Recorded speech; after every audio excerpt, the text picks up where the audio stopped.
서부 사막에서의 전투는 광대한 거리를 포괄해 부대들이 넓게 이동하는 것이 특징이었다.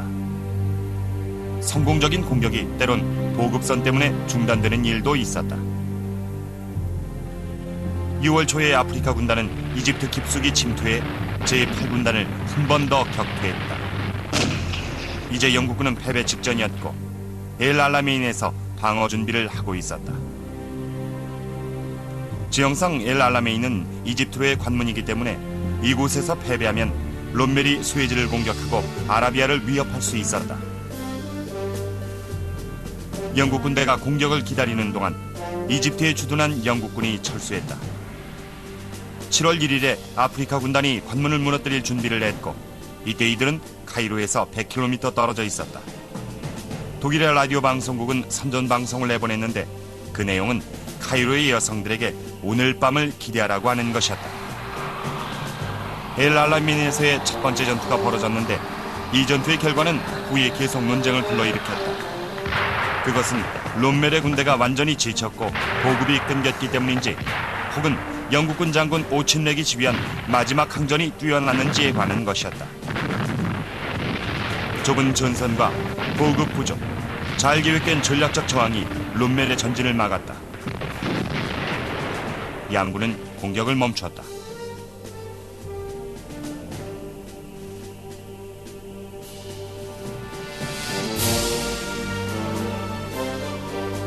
조칠은 결정적으로 중요한 사막의 전투를 주시했다. 사막전에서 주축국에 승리하면 이탈리아에 상륙할 수 있을 것이고 그가 소위 주축국의 부드러운 급소라고 부르는 곳에 일격이 될 것이라고 믿었다. 조칠은 사막전의 장군에게 조언을 했지만 장교들은 계속해서 그의 기대에 미치지 못했다. 오친렉의 공격이 마음에 들지 않았던 처칠은 지휘관을 교체했다. 처칠은 제8군의 새로운 사령관으로 윌리엄 고트를 임명했다. 고트는 8월 6일에 취임했는데 8월 7일에 비행기 사고로 사망했다. 그 후임으로 급히 임명된 사람이 후에 전쟁의 전설이 된 버나드 몽고메리 중장이다. 그는 전쟁을 철저히 연구하는 완벽주의자로 나중에 가장 성공적이고 유명한 영국 장군이 되었다. 즉흥적이고 판단이 빨랐던 롬멜과 달리 몽고메린 정밀한 기획작전의 명수로 불리웠다. 그는 최소한의 희생으로 승리를 얻고 또한 운에 맡기기보다는 철저히 기획하고 준비해 모든 작전에 압도적인 전력을 집결시켰다.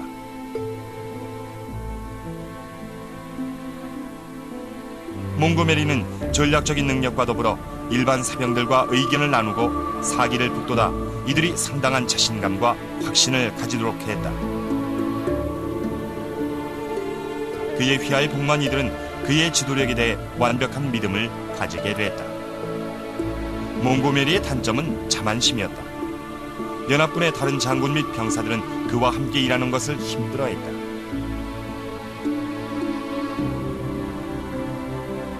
몽고메리는 즉시 영향을 받아 제8군을 격려하며 사기를 회복시켰다. 롬멜의 공격 및 돌파작전에 뛰어난 지략의 위협을 느낀 몽고메리는 철저한 준비를 바탕으로 서부 사막의 영국 공군 부대를 이용해 승리하고자 한다.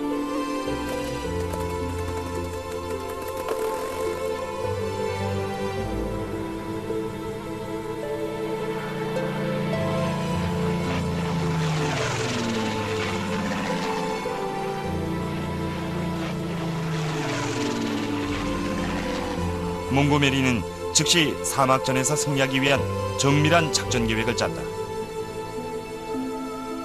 몽고메리의 가장 큰 방해물 중에 하나는 그의 적수인 어윈 롬멜이었다. 독일 장군의 전술적 능력 때문이 아니라 롬멜의 전설 때문이었다. 서부 사막에서 롬멜이 예측 불허의 허를 찌르는 공격을 감행해 수많은 승리를 이루었기 때문에 많은 영국 장교들은 롬멜에 대적할 수 없다고 생각했다. 아프리카 부대는 소련을 겨냥해 배치된 작은 부대였는데 롬멜의 천재적 지략이다 소련 공격에 할당된 병력이 조금이라도 더해졌다면 롬멜은 틀림없이 영국을 이집트에서 몰아냈을 것이고 아마도 전쟁을 독일의 승리로 이끌어냈을 것이다. 이전에도 그랬듯이 롬멜은 다시 한번 공격을 멈추게 되는데 이는 전쟁 보급 물자 부족으로 인한 것이었다. 양군은 유례없는 답보 상태를 맞이했다. 급변하던 전세에서 벗어나 양군은 모두 참호와 방대한 지뢰지대에 머물러 있었다. 몽고메리의 작전 능력이 드러나는 정밀하게 계획된 전투 상황이었다. 1942년 9월 23일에 롬메리 비용 치료를 위해 독일로 돌아갔다. 그의 부재는 한 달간 계속됐다. 10월 한 달 동안 몽고메리는 제8군의 전력을 증강했다. 엘 알라메인에서의 두 번째 전투를 계획해 대규모의 대포와 무기들을 집결했다. 여분의 탱크를 모두 배치하고 병사 한 명 한 명을 특수요원으로 훈련시켰다.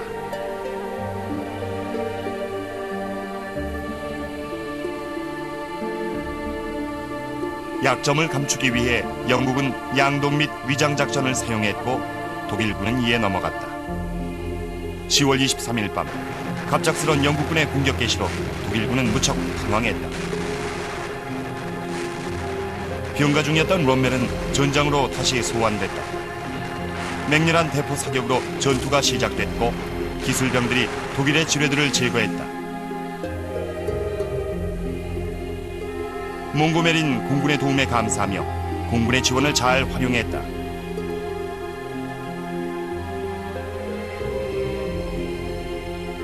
몽고메리가 치밀하게 계획한 전투는 12일간 계속됐다. 독일의 반격에 영국은 강력한 공군과 포격으로 맞섰다. 독일군은 반격과 후퇴를 거듭하면서 영국군이 다음 목표로 정한 곳으로부터 멀어지게 됐다.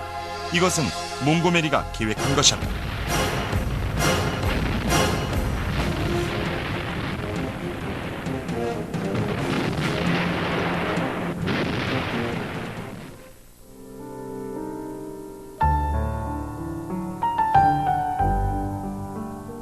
독일군 3만여 명이 포로가 됐고 나머지 나치 군대는 리비아로 후퇴했다.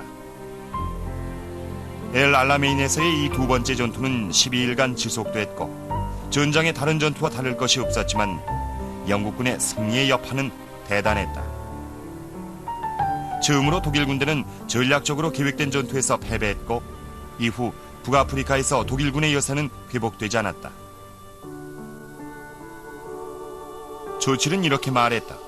This is not the end. It is not even the beginning of the end. But it is perhaps the end of the beginning. 전쟁은 무기와 전술의 변화를 가져온다. 제2차 세계대전을 통해 가장 많이 변화한 것 중에 하나는 무기가 아니라 전술이었다. 전선 뒤에 있는 광대한 공간인 사막에서의 전투를 위해 새로운 형태의 군대가 배치됐다. 영국군은 특수한 공군연대를 조직했는데 이는 군 역사의 한 획을 긋는 일이었다. 영국의 공군 특수기동대는 정규 군대에선 볼 수 없었다. 그 기원은 영국 왕실 해병. 광신적인 그리스의 왕실 장교 그룹인 그리스의 신성한 연대와 프랑스의 자유나크산 부대와 같은 이색적인 군대에서 찾을 수 있다. 이 초기의 특수부대들은 독일 전선 후방 깊숙이에서 활동하면서 지략을 발휘했고 독일군의 비행장을 공격했다. 지금과 마찬가지로 그때의 특수부대원들도 정규군과는 다른 이방인들로 구성됐다. 점점 더 많은 부대가 침투됨에 따라 전세는 서서히 독일군에 불리하게 작용했다. 11월 8일 이른바 횃불작전에서 미영연합군이 북아프리카의 모로코와 알제리의 육해공군 합동으로 상륙했다. 이 지역들은 당시 프랑스 식민지로 주축국에 협력하는 정부의 부대들이 점령하고 있었다. 이 상륙은 1944년에 프랑스 상륙작전까지 있게 될 여러 작전의 기초가 됐다. 제3제국을 상대로 경험이 없는 미국군을 끌어들이는 것이 가장 좋은 방법으로 생각됐다. 6만 5천 명의 미군이 상륙했다. 작전의 전반적인 지휘는 미국의 드와이트 아이젠하워 장군이 맡았고 이때 미국 장교 중엔 후의 명성을 떨친 마크 클라크와 조지 패튼이 있었다.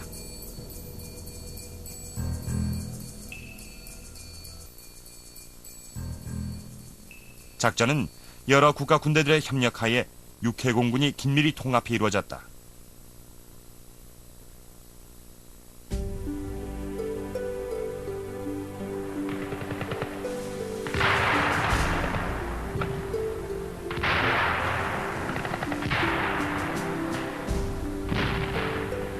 이 전선은 스탈린이 서방연합군에게 요구했던 두 번째 전선이 아니었지만 여전히 소련의 압력을 덜어주는 역할을 했다. 롬멜의 후방을 공격한 이 작전은 롬멜을 더욱 곤혹스럽게 했다. 작전은 프랑스 비시정부의 복잡한 정치 상황과 맞물리게 됐다. 일부 프랑스 사령관들은 연합군에 동조했지만 일부는 격렬히 반발했다. 알제리아 함락을 위해 1,400명의 미군과 700명의 프랑스군이 희생됐고 일부 프랑스군은 항복하는 것도 항전하는 것도 거부했다. 북아프리카에 주둔해 있던 나머지 프랑스 해군은 스스로 침몰했다. 주축국도 북아프리카로 대규모 부대를 파병했다. 롬멜에게 이 두 번째 전선에서의 전투는 힘겨웠다. 이탈리아는 독일에 동조하지 않았다. 지형 또한 리비아와 이집트 서부와 다르기 때문에 전투하기가 어려웠다. 북아프리카 상륙으로 프랑스 비시정부의 자유가 끝나게 됐다. 독일군이 프랑스 남부를 점령함으로써 프랑스 전역을 지배하게 됐다. 그들의 목적은 조국을 영국과 미국의 침략으로부터 보호하는 것이었다.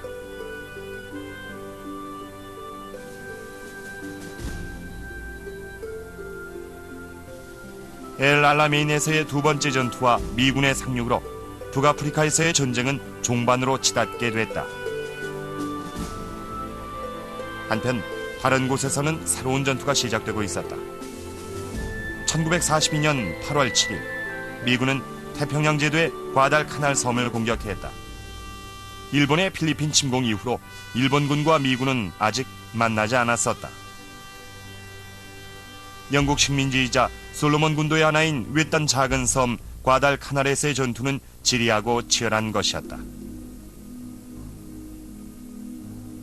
미 해군 19,000명과 세 척의 항공모함이 공격의 포문을 열었다. 미국의 목적은 더 이상의 일본 남침을 막는 것이었다. 미군 상륙 시엔 반격이 없었지만 일본은 곧 폭격과 강력한 해군력으로 대항했다. 폭격의 위협으로 인해 미군은 철수했고 결국 일본 해군은 미국 함대를 격퇴한 후 다시 섬에 상륙했다. 이 전투는 수개월간 계속됐다. 미군은 이 섬의 활주로를 확보했고 미 건설대대인 CB는 화염 속에서 이 전투 지역의 활주로를 건설하여 소형 공군기가 이 섬에서 비행할 수 있었다.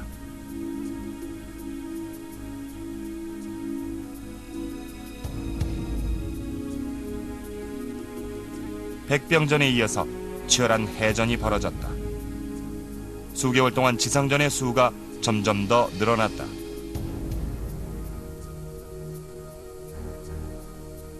전투 초기인 8월에 미국은 10,000명의 군인을 상륙시킨 반면 일본군은 겨우 2,000명이 상륙했다. 11월 중순엔 29,000명의 미군이 30,000명의 일본군을 상대했다. 11월 중순에 과달카날 전투로 알려진 치열한 해전이 있었는데 일본군은 대규모로 증원됐지만 미 해군 전함에서 쏜 대포와 과달카날 비행장에서 이륙한 미 공군에 의해 저지됐다.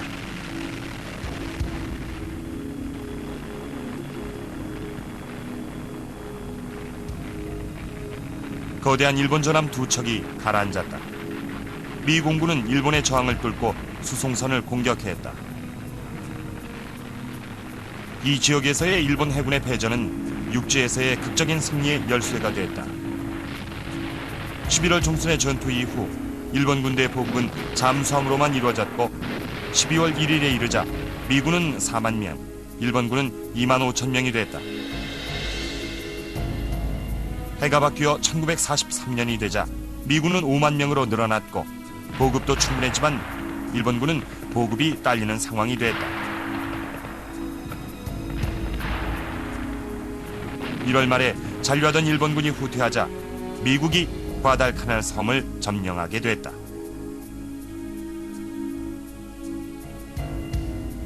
미국이 치른 승리의 대가도 컸다.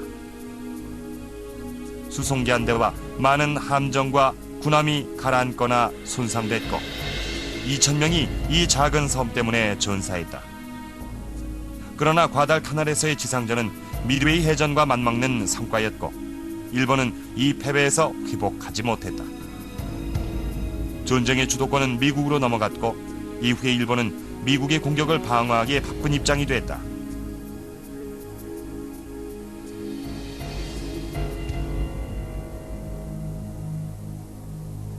(1942년) 내내 영국군은 버마에서 2차 대전 중 가장 알려지지 않은 전투에 참여하고 있었다. 버마에서 싸웠던 영국군은 스스로를 잊혀진 군대라고 불렀다. 이 전투에서 싸운 군대를 그렇게 부르는 것은 잘못일 것이다. 대부분의 병사들은 인디언이었지만 버마 고유의 토착민들도 참여해